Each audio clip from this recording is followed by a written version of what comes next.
Ang Dios nagingon ania ang akong sulugoon nga akong gipili.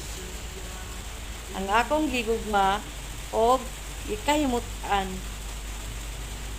kaniya makunsaran ko ang akong espiritu og isangyaw niya ang akong kabubuton ngadto sa tanang katawhan. Apan dili siya makiglalis ni musinggit ni mohimo siya og masaba nga pakigpulong sa kadalanan. Dili niya balion ang bawog nga bugang ni palungon niya ang nakaawop nga suga. Pagpadayon siya sa iyang buhat hangtod nga mapatunhay niya ang hustisya. Ug siya mahimong paglaom sa tanang katawhan.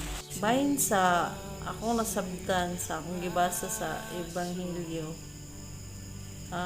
mura sa dog na igo ko as a mother, a single mother sa usa na ko ka anak nga usay dili mo malikayan nga siyempre mo siyang suwayon sa iyang mga sutil nga mga mahimong maayong ihimplo bilang isang bata na para strong nga bisan to wala siya papa nagsubaybay sa iya nga kamiran duha at least kamao siya sa pagdisiplina lisod pero kayanon para sa iyang maayong dalan para mahimo siyang matured nga bata o nadlokon ba madlok sa Ginoo.